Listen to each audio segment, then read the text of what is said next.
Ranchi to Hyderabad, सियासी खींचतान बेहिसाब। चंपाई सोरेन ने ठाना सरकार को बचाना। दिल्ली से रांची और रांची से हैदराबाद तक सियासी खींचतान जारी है। वजह है झारखंड में जेएमएम और महागठबंधन की सरकार। महागठबंधन अपनी सरकार को बचाने के लिए रांची से निकलकर हैदराबाद पहुंच चुकी है। चंपाई सोरेन अपने समर्थन वाले विधायकों को तो कल ही प्राइवेट प्लेन में बैठाकर रांची छोड़ना चाहते थे, लेकिन मौसम ने महागठबंधन की उम्मीदों पर पानी फेर दिया था। फ्लाइट रद्द हुई तो सोरेन समर्थक विधायक एयरपोर्ट से लौट आए। सोरेन समर्थक विधायक कल हैदराबाद नहीं पहुंच पाए, लेकिन आज वो समय पर हैदराबाद पहुंच गए और एक रिजॉर्ट में सभी 39 विधायक ठहर चुके हैं। सारे विधायक को यहाँ से मूव किया जा रहा है। बेगमपेट एयरपोर्ट से अभी यहाँ से रवाना हुए हैं और करीब 70 रूम जो है वो लियोनिया रिसोर्ट्स में बुक की गई है। कांग्रेस के सारे बड़े नेता जैसे कि एआईसीसी इंचार्ज दीपा दास मुंशी, तेलंगाना के मिनिस्टर पूनम प्रभाकर और बाकी अन्य नेता जो कांग्रेस पार्टी के हैं, वो सारे लोग यहाँ पे आए थे। इनको झारखंड के एमएलएस को लेकर अब जो है वो लियोनिया रिसोर्ट्स कहा जा रहा है, वहां जहां ये लोग रहेंगे। अब कब तक रहेंगे और फ्लोर टेस्ट जब होगा उसके बाद हैदराबाद से ये लोग जाएंगे और रांची फिर से वापस। और ये कहा जा रहा है कि सोमवार या मंगलवार के दिन जब फ्लोर टेस्ट होगा उस वक्त ये सारे एमएलएस को फिर रांची लेके जाया जाएगा। झारखंड से लेकर हैदराबाद तक सियासी भूचाल मचा हुआ है। बीजेपी भ्रष्टाचार का नाम लेकर लगातार सोरेन पर हमला बोल रही है।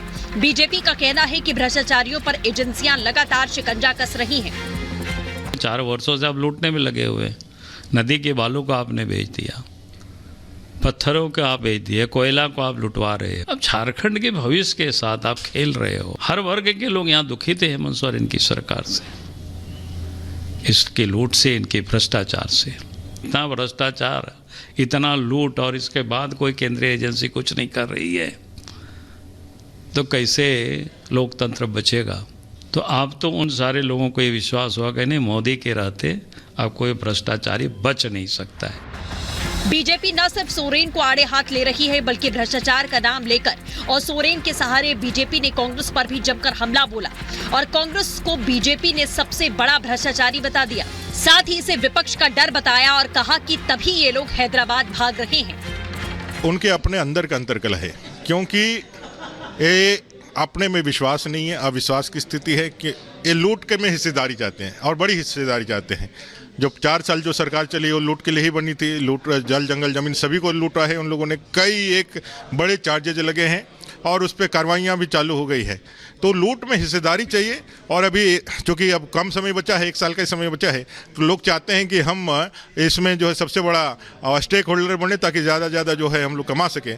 ऐसा उनके अंदर अंतर्कलह भी है, अंतर्विरोध भी है और अविश्वास भी है, जिसके कारण उन लोगों को साथ में रखना उनकी मजबूरी है और इसी कारण से वो भाग करके एक साथ गए हुए हैं। एक तरफ सियासी बवाल मचा है और दूसरी ओर हेमंत सोरेन की मुश्किलें बढ़नी शुरू हो गई हैं। हेमंत को कोर्ट ने 5 दिन की रिमांड पर भेजा है। इस दौरान ईडी सोरेन से पूछताछ करेगी। 5 दिन का रिमांड अगर है तो हमने कहा है कि उनको नाइट स्टे जेल कैंपस में ही करने की सुविधा दी जाए। तो दिन भर इंट्रोडक्शन है, उसमें हमारे को कोई ऑब्जेक्शन नहीं है, बट नाइट स्टे जो है वो जेल कैंपस में हो। झारखंड में सियासी हलचल बनी है। हैदराबाद में ठहरे हुए विधायकों की वापसी की खबर फ्लोर टेस्ट के दिन होगी। चंपाई सोरेन को डर है कि कहीं उनके विधायकों को तोड़ न लिया जाए। अब देखना होगा कि कैसे जेएमएम और महागठबंधन अपनी सरकार का फ्लोर टेस्ट कराती है। चंपाई सोरेन का दावा है कि उनके पास 43 विधायकों का समर्थन है। Bureau report, Republic Bharat. और इस वक्त रांची से हमारे 2 सहयोगी लोमस और मृदुल हमारे साथ जुड़ चुके हैं। सबसे पहले मृदुल, आप ही का रुख कर लेते हैं। जिस बात का लगातार जिक्र भारतीय जनता पार्टी कर रही थी कि जेएमएम में एकजुटता का अभाव है, क्या अब वो धरातल पर दिखाई देने लगा है? मृदुल। बिल्कुल, देखिए वो इसलिए दिखाई देने लगा है क्योंकि अगर आप कल के घटनाक्रम पर भी नजर डालेंगे तो कुछ ऐसा ही लग रहा था कि सब कुछ साधने की कोशिश की जा रही है और एक ही परिवार के अंदर इस तरह की तल्खियां बढ़ गई हैं कि किसी तीसरे व्यक्ति को कमान दी गई है। ये तो एक पहलू रहा, लेकिन दूसरा पहलू ये कि बसंत कुमार, जिनकी खबरें ये भी है कि अंदर खाने उनकी मुलाकात भारतीय जनता पार्टी से भी हो रही है, लेकिन अब इसमें कितनी सच्चाई है तो आने वाला वक्त बताएगा, लेकिन उन्हीं को जिम्मेदारी दे दी गई कि आप विधायकों को लेके जाइए। दूसरी तरफ हम सीता सोरेन को देख रहे थे जो शपथ ग्रहण के दौरान अंदर मौजूद थी राजभवन के, तो आप समझिए पहले उन्हें साधने की कोशिश की। तीसरा पहलू यह है कि अभी तक जितने भी विधायक हैं, कुछ विधायक तो ऐसे भी हैं दीपेश जो यहां पर पहले से ही हेमंत सोरेन के खिलाफ रहे हैं और उनके जेल जाने के बाद अब वो भी आगे आकर अपना पद मांग रहे हैं या अपनी पदवी चाहते हैं कि उन्हें भी कोई बड़ा मौका दिया जाए। और कुछ ऐसे विधायक भी हैं क्योंकि जिस क्षेत्र से चंपई सोरेन आते हैं उसके इतर दूसरा क्षेत्र है जहां से बड़ी संख्या में विधायक आते हैं और वो भी चाहते हैं कि उन्हें प्रतिनिधित्व मिले, लेकिन ज्यादा मंत्रिमंडल में सदस्य नहीं है, इनके पास संख्या बल सिर्फ 12 रह जाएगी। तो सबसे बड़ा और अहम सवाल यही है कि किसको कहां पर सेट किया जाए, ये सबसे बड़ी परेशानी है। और इसलिए कहा जा रहा है कि अगर एक भी चूक होती है, एक भी गलती होती है तो इसका खामियाजा भुगतना पड़ेगा। लेकिन हां, इतना जरूर कहा जा सकता है कि समय बहुत कम बचा है, कैबिनेट का विस्तार भी होना है, उस पर भी निगाहें टिकी हुई हैं, लेकिन वो अब कब तक होगा, 2 से 3 दिन का वक्त लग सकता है उसमें भी। इसी से समझा जा सकता है कि अभी साधने की कोशिश फ्लोर की जा टेस्ट रही में कहीं ना कहीं नंबर गेम जो है वो साबित करना पड़ेगा लोमस। लेकिन अभी जो बयान आ रहा है लोबिन हेब्रिन का, वो ये कह रहे हैं कि पार्टी आदिवासियों की रही ही नहीं और यहां तक ऐलान कर रहे हैं कि वो अपनी विधायकी का पद त्यागना चाहते हैं, पार्टी को छोड़ना चाहते हैं। क्या ऐसे और भी विधायक हैं जो सामने आएंगे और पार्टी टूट की कगार तक पहुंच जाएगी?